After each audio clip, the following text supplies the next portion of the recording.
Nada me preparó para la salvia. Ninguna experiencia psicodélica previa, ningún pensamiento valiente, ninguna sabiduría terrenal.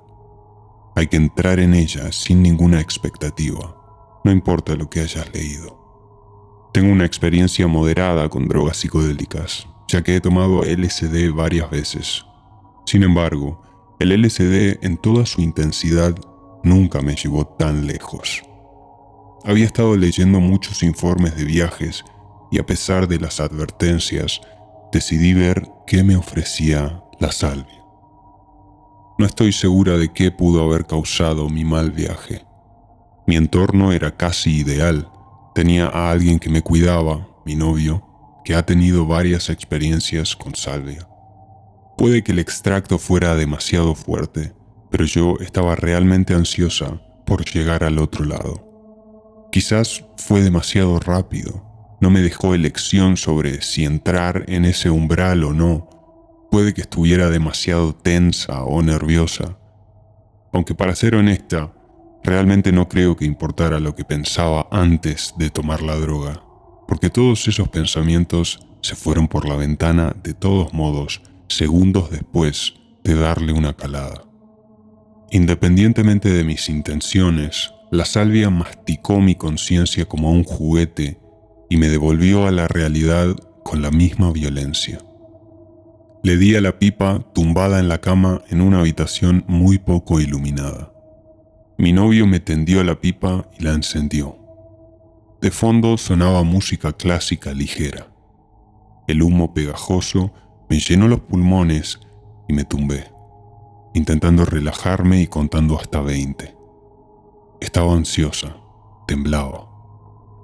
La sensación de los latidos de mi corazón resonaba en mi cuerpo. El punto de no retorno había pasado y podía sentir que algo intenso estaba a punto de suceder. Llegué al número 16 y exhalé. La espesa nube de humo fue lo último que vi mientras mi visión empezaba a hacerse un túnel y entonces mi realidad desapareció. No recuerdo lo que experimenté en los primeros momentos del viaje. Fue como entrar en un sueño profundo. Ya no recordaba lo que había hecho momentos antes, ni que había fumado salvia, ni dónde me encontraba en el espacio y el tiempo. Estaba en un estado primal de inconsciencia. No había rastro de pensamientos previos ni de ansiedad. Cuando empezaron mis alucinaciones, no me parecieron llamativas. Era más bien como si estuviera jugando un juego. Me despegué lo que parecía una larga tira de goma roja que en realidad formaba parte de mi brazo. Tenía una forma clara, con bordes redondeados y parecía infinitamente larga. Recuerdo vívidamente que encajaba en mi cuerpo como una pieza de un rompecabezas. No me pareció extraño. Cuando me la quité, lancé el extremo hacia la siguiente persona. Era como pasarse una pelota. Me sentía a gusto y creo que hasta me reía. A cada momento se revelaba una nueva dimensión de esta alucinación. Por un instante tuve la sensación de estar en el patio trasero de la casa de mi infancia, donde teníamos un pequeño jardín de plantas. Fue un momento de serenidad fugaz. Cuando me arranqué esta tira, tuve la sensación de que desencadenaba un patrón en algún lugar lejano, donde otra tira se estaba despegando. Poco a poco me di cuenta de que yo formaba parte de un patrón y que había estado contribuyendo a él, jugando al juego. Tuve la visión de un gigantesco patrón en zigzag formado por tiras de colores y toda la gente formaba parte de él.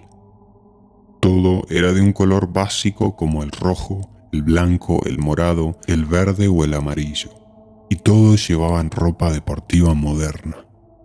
Yo estaba en el borde del patrón y vi mi tira como a vista de pájaro mientras se despegaba.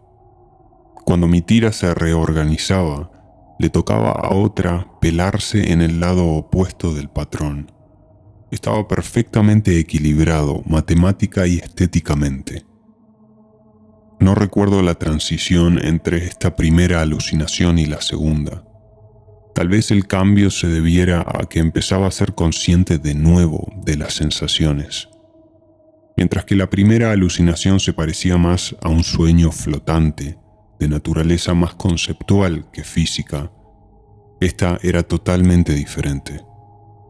Recuerdo claramente ser consciente del sabor de la salvia, pero no de la idea de que la había fumado o de que fuera siquiera un concepto. Fui consciente de una sensación de raspado, de capas gruesas que se desprendían, fila tras fila. Era muy físico, muy real. Me di cuenta de que había capas de lo que parecía tierra o suelo, con tiras de un material de goma plástica muy fino, colocadas uniformemente dentro del suelo. Mi percepción era bidimensional, pero también en varias dimensiones a la vez. Estaba muy apretado y cada vez que se descubría una tira, había más. Tenía la sensación de que fuera de mentira, como si fuera arte, un juego o un espectáculo. Este espacio era totalmente autónomo, sin ninguna referencia a lo que había fuera de esta suciedad estratificada. De hecho, me di cuenta de que yo formaba parte de la escena. Estaba dentro de esas tiras finas, entre la tierra. Cada vez que se levantaba una capa de tierra, quedaba al descubierto una pequeña porción de mí, un pequeño trozo. Empecé a volverme ansiosa, ya no tenía gracia y se hacía repetitivo. Quería moverme. Sin embargo, el patrón seguía repitiéndose. Me di cuenta, con horror, de que no podía salir de las capas. Quienquiera que estuviera raspando la suciedad solo descubría una pequeña parte de mí cada vez, y pasaría una eternidad antes de que todas mis piezas quedaran al descubierto. Esto ya no era un juego, era una broma cruel a costa de mi vida. Me habían asesinado, cortado en pedazos y enterrado, condenada para siempre a ser desenterrada pieza a pieza por alguien que ni siquiera sabía que yo estaba ahí. Me sentí como si me hubieran guillotinado. La fría humedad de la sangre y el afilado filo del acero impresos en mis nervios. No podía respirar, moverme ni hablar. Podía oír la apacible música clásica de fondo, completamente incongruente con mi tortura. Era repugnante y a la vez humorística, como la banda sonora irónica de una película violenta, al estilo de La Naranja Mecánica. Yo temblaba y gritaba, esperando que alguien, algo ahí fuera me oyera, me rescatara, pero nadie podía oírme. No tenía voz y gritaba dentro de mi propia cabeza. Ellos seguían cavando, repitiendo sin cesar. Mi horror se amplificaba. Sentía que habían jugado conmigo y sentía un infinito pesar y añoranza por mi vida anterior, que sabía que nunca volvería. Sentía que alguien me observaba, alguien que me había tendido una trampa y se reía de mí. Todo esto era un montaje horrible y yo era el remate del chiste. Tuve la sensación de que debía de ser obra de un hombre cruel, con bombín, al que le gustaban las bromas pesadas. Pero en cuanto me hube resignado a mi perdición, fue como si aquel hombre se hubiera hartado de divertirse y decidiera dejarme marchar. Fue como salir de una nada oscura que tiraba de mí con gran fuerza física. Luché desesperadamente, intentando recuperar el control sobre mi cuerpo. La gravedad me pesaba y me balanceaba de un lado a otro. Podría haber dicho algo, pero mi voz era extraña, monótona, robótica. Todo lo que intentaba decir parecía preprogramado, como si estuviera leyendo las líneas escritas por un mal escritor. Resultaba extraño y ajeno oír mi voz salir de la garganta. Oí que alguien me decía: tranquila, tranquila. Y sentí que me empujaban de nuevo a la cama, en realidad porque estaba a punto de caerme. Me sentí como una niña a punto de someterse a un procedimiento médico traumático. Y los adultos me mentían diciéndome que todo iba a salir bien. Sin embargo, al mismo tiempo me di cuenta de que todo estaba bajo control, que la realidad seguía ahí de alguna manera. Mi vista nadaba y todo tenía un umbral onírico, como cuando estoy medio soñando y medio despierta. Intenté desesperadamente aferrarme. La habitación empezó a superponerse, trozos de tiempo y espacio que se unían en un gigantesco patrón multidimensional. Recordé que me había sometido a algún experimento, que había consumido salvia. Me había dado cuenta de dónde estaba y de lo que había hecho. Me agarré a mi novio y grité su nombre. Poco a poco, la estratificación se detuvo como el final de un libro gigante. De repente, todo era normal, discreto, lo que contrastaba tanto con lo que acababa de ocurrir que no me lo podía creer. Incluso tuve una punzada de paranoia al pensar que mi novio se había convertido en un agente de la salvia, pero esa sensación pasó rápidamente. Estaba conmocionada. No podía creer que algo así, algo tan siniestro, tan real, tan perfectamente orquestado, pudiera ser producto de mi propia mente. De repente, toda la experiencia me pareció casi hilarante. No sabía si reír o llorar. Me reí, pero mi risa tenía un trasfondo de locura. Empecé a balancearme de un lado a otro. Lo único que pude decir fue: ¡qué mierda! Empecé a explicarle el viaje, pero las palabras que brotaban de mi boca me parecían estúpidas e inadecuadas.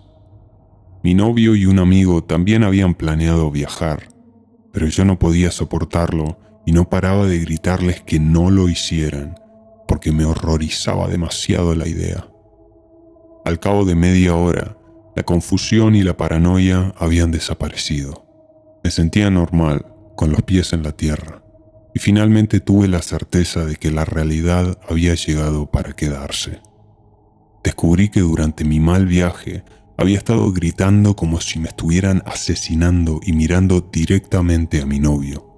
Acabé asustándolo bastante.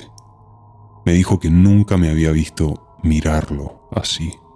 Era terror puro y primitivo.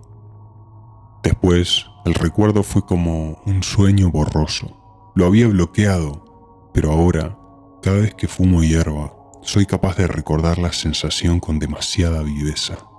Me llena de ansiedad y tristeza que una curiosidad inocente me llevara a vivir una experiencia tan violenta. También me deja insatisfecha, preguntándome si podría haber visto más de no haberme asustado. No confío en ser capaz de llevarlo mejor si vuelvo a hacerlo. No tuve la sensación de que las cosas que experimenté fueran una realidad superior. Más bien, tengo la sensación de que fue una especie de broma pesada que me jugó la droga. Fue lo más aterrador que he experimentado, pero la única ventaja fue que terminó mucho antes de lo que esperaba. Estaba perfectamente elaborado y cronometrado, como una obra de arte escénica realizada con el medio de la conciencia. Espero que con el tiempo se me pase el susto, pero es probable que una parte de él me acompañe siempre.